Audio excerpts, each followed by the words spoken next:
मेहनत कर पड़ता है जी जान से तपना, तभी पूरा होता है एक बढ़िया नौकरी पाने का सपना। आज बात करेंगे ड्रीम जॉब ड्रीम कंपनी में कैसे मिले। 10 पॉइंट दूंगा, 10 पॉइंट स्टेप वाइज दूंगा। मैं Vivek Bindra, founder and CEO बड़ा बिजनेस.com। उससे पहले 3 सिनेरियो समझिएगा। पहला सिनेरियो, जो काम करने में आपको बहुत मजा आता है और आपको अच्छे से करना भी आता है, लेकिन अगर उसके पैसे अच्छे नहीं मिले आपको तो आप जिंदगी भर गरीब रह जाएंगे।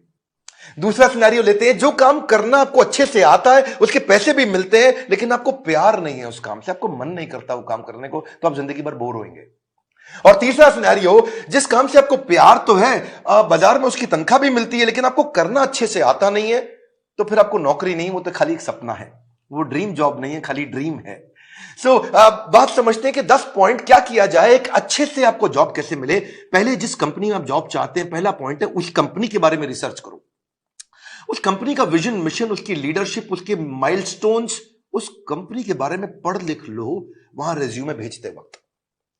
Naukri.com पे बहुत सारी अपॉर्चुनिटीज आपको मिलेंगी, लेकिन पहले कंपनी की वेबसाइट, इंटरव्यू में जाने से पहले उसके सोशल मीडिया, उसका एंगेजमेंट, mouthshut.com, glassdoor.com, उसका लिंक्डइन, उसके सारे गूगल पे सब चीजें, जितना ज्यादा आप इंटरेस्टेड होंगे उतना आपका कैंडिडेचर इंटरेस्टिंग हो जाएगा। जब आप इंटरव्यू में मिलते हैं ना लोगों से, if you are interested in the company, they will see you as interesting for the company. Company research के बाद दूसरा पॉइंट, जॉब डिस्क्रिप्शन को समझिए। जॉब डिस्क्रिप्शन की डिटेल मांगिए। आपका केआरए क्या होगा, केपीआई क्या होगा, आपसे क्या एक्सपेक्ट किया जा रहा है कंपनी में, यह मांग लो। अगर यह समझ में आ जाए कि कंपनी आपसे चाहती क्या है, करवाना क्या चाहती है, जॉब का डिस्क्रिप्शन, आपका केआरए की रिस्पॉन्सिबिलिटी एरिया, आपका केपीआई की परफॉर्मेंस इंडिकेटर, आपसे क्या एक्सपेक्ट किया जा रहा है इस रोल में, अगर वो मिल जाएगा तो पूरा ग्रिप आ जाएगा आपका इंटरव्यू में। तीसरा, अब जो इंटरव्यू लेने वाला है उसकी डिटेल निकालो। एचआर से जब आप बात करेंगे, पूछेगा आपका इंटरव्यू कौन लेंगे, उस इंटरव्यूअर का अगर आपको नाम मिल जाता है तो लिंक्डइन पे उसका प्रोफाइल खोल लीजिए। देखिए उसने क्या पोस्ट शेयर किया है, क्या आर्टिकल शेयर किया है, क्या उन्होंने कोई ब्लॉग शेयर किया है, उसके बारे में अगर आप तारीफ करेंगे, उसकी डिटेल उनको इंटरव्यू में बताएंगे, तो वो आपकी आई फॉर डिटेल को बहुत पसंद करेंगे। मेरे साथ भी होता है कई बार, जब कोई मुझको इंटरव्यू देने आता है, बोलता है सर मैं तो आपका बहुत बड़ा फैन हूं, मैं तो आपके सारे वीडियो देखता हूं, तो मैं पूछ लेता हूं टॉप 5 वीडियो कौन से देखे थे जो आपको बहुत पसंद आए और मैंने उसमें क्या बताया। पता चल जाता है कि आदमी झूठ बोल रहा है या सच बोल रहा है। अगर डिटेल में लिया अपने इंटरव्यूअर को पहचान, तो अपने इंटरव्यू को बना लोगे सुपर आसान। इसको क्या कहते हैं, failing to plan means planning to fail. Plan करके जाइए, इंटरव्यूअर के बारे में पढ़ के जाइए। अब्राहम लिंकन भी बोला करते थे ना कि अगर मुझे पेड़ काटना हो, मेरे पास 8 घंटे हो, तो 6 घंटे तो मैं केवल धार लगाऊंगा, 2 घंटे में पेड़ काट दूंगा। 6 घंटे धार क्या लगाऊंगा, मतलब क्या, इतनी तैयारी कर लूंगा कि 2 घंटे में पेड़ अपने आप कट जाएगा। आसान है, लेकिन थोड़ा इसको समझ के जाओ। इंटरव्यूअर क्या क्वेश्चन पूछ सकता है आपसे, कि अपने बारे में बताओ, पूछेगा आपसे पॉपुलर क्वेश्चन क्या, आपको क्यों हायर करें, आपकी स्ट्रेंथ्स क्या है, आपकी लीडरशिप स्किल्स के बारे में बताइए, आपके पास एक्सपीरियंस नहीं है, आपको क्यों हायर करें। इस तरह अगर आप अपनी तैयारी करके जाएंगे, मजा आएगा। चौथा पॉइंट, एम्प्लॉयर सेंट्रिक रहिएगा। इस चौथे पॉइंट में ध्यान रखना, इंटरव्यूअर आपकी मानसिकता को जरूर चेक करता है। अपने आंसर्स को ऐसे कस्टमाइज करिए, आप आत्म प्रेरित, सेल्फ मोटिवेटेड दिखने चाहिए। एक एम्प्लॉय मानसिकता का होता है, इंट्राप्रेन्योर मानसिकता का होता है। हमारे एवरीथिंग अबाउट एंटरप्रेन्योरशिप कोर्स में हम इंट्राप्रेन्योर की बहुत बात करते हैं। एम्प्लॉय वो जो नौकरी करता है, इंट्राप्रेन्योर वो क्यों करता तो नौकरी है, पर उसका बिहेवियर ओनर जैसा होता है। वो प्रॉब्लम पे फोकस करेगा, एम्प्लॉय इंट्राप्रेन्योर एक्शंस पे फोकस करेगा। वो बोलेगा फैमिली इज माय फैमिली, ये कहता है कि नहीं नहीं, organisation is also my family. वो उसको परिवार की तरह देखता है। वो हार्डवर्क करता है, ये स्मार्ट वर्क करता है। वो कंज्यूमर होता है, ये कंट्रीब्यूटर होता है। एंटरप्रेन्योर आते ही सोचता है मैं ऐसा क्या कर लूं कंपनी में। वो पुश स्टार्ट है, उसको धक्का मारोगे तो काम चालू करेगा। ये सेल्फ स्टार्ट है, अपने आप काम करता है। वो टाइम वेस्ट करता है, ये टास्क वेस्ट करता है।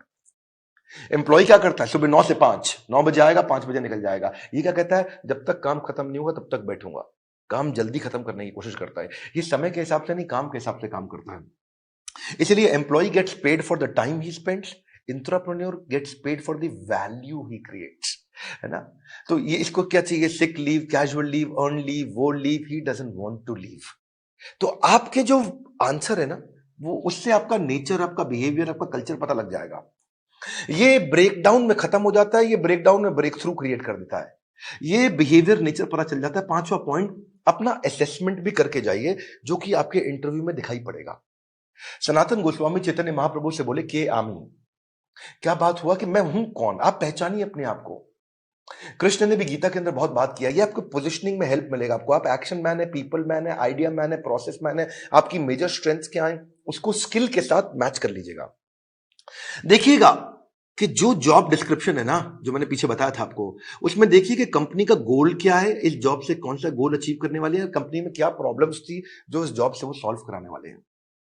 और जब आप जाएंगे तो अपने हार्ड स्किल और सॉफ्ट स्किल को जरूर समझ के जाइएगा। ये छठा पॉइंट है। हार्ड स्किल कौन से होते हैं? ये वो स्किल होते हैं जो बेसिकली आप क्वांटिफाई कर सकते हैं, जैसे कि फॉरेन लैंग्वेज हो गया, डिग्री हो गया, सर्टिफिकेट हो गया, मशीन ऑपरेशन हो गया, आपका किसी प्रकार का कोई भी data mining, accounting, programming, software testing, ये सब हार्ड स्किल होते हैं जिसमें कला आती है। जैसे फाइनेंस के अंदर बजटिंग, बिजनेस प्लानिंग होता है या प्रोडक्ट डेवलपमेंट होता है। लेकिन सॉफ्ट स्किल कौन से? बातचीत कैसे करते हो, आपका टीम वर्क कैसा है, आप डिसीजन ले पाते हो नहीं, लीडरशिप है कि नहीं, मोटिवेटेड रहते हो कि नहीं, सुनते हो ध्यान से कि नहीं, पीपल स्किल है कि नहीं, इंटरपर्सनल फ्लेक्सिबिलिटी, टाइम मैनेजमेंट, ये सारे सॉफ्ट स्किल है। उस तरफ हार्ड स्किल है।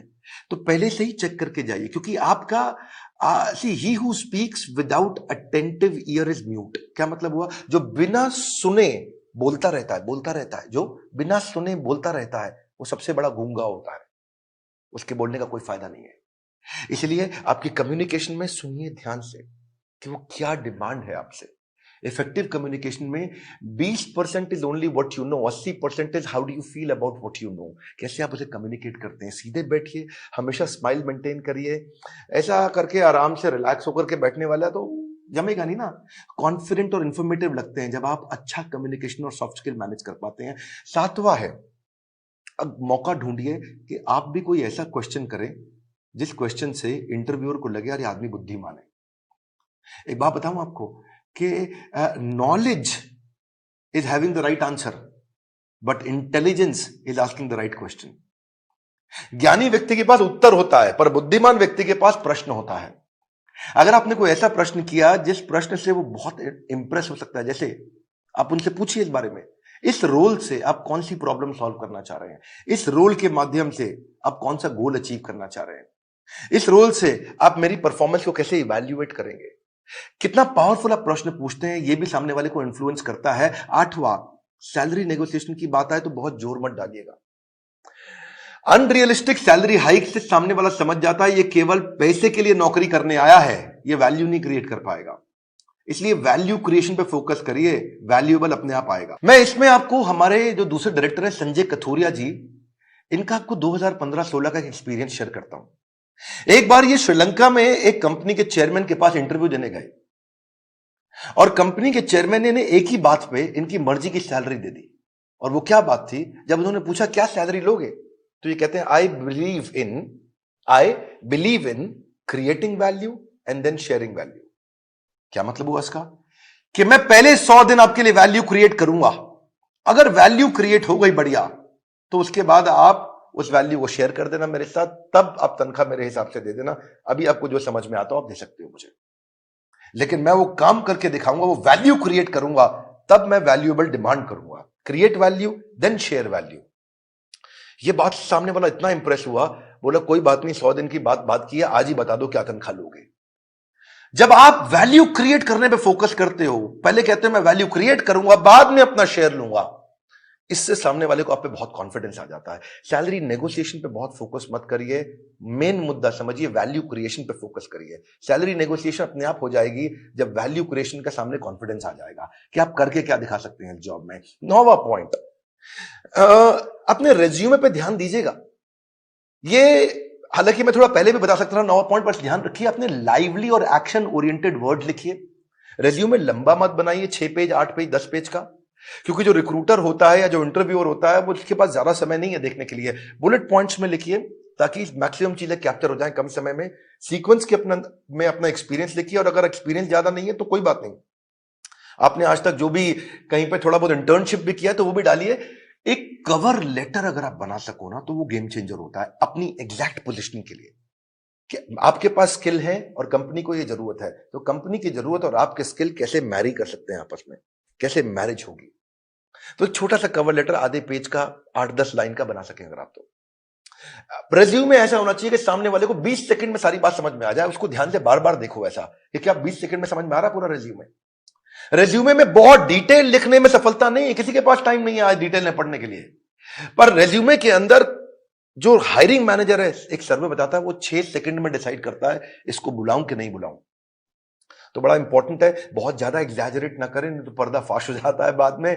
बोल्ड और क्लियर और इंपॉर्टेंट अचीवमेंट को साफ साफ तरीके से बता सकें, उसी के अंदर एक रेफरेंस लिस्ट भी डाल दें जो आपकी integrity, work, decision making, punctuality, flexibility के बारे में कोई रेफरेंस पुरानी कंपनी के या कोई बड़े लोग ऐसे हैं जो आपके बारे में कहने को तैयार हो तो नीचे लिख भी दीजिए कि ये आपको आपके बारे में ये रेफरेंस, मतलब किसी और व्यक्ति, कोई और व्यक्ति भी आपकी तारीफ करने को तैयार है तो उसका नाम, उसकी डेजिग्नेशन, उसका फोन नंबर लिख दीजिए। इससे भी कॉन्फिडेंस आता है।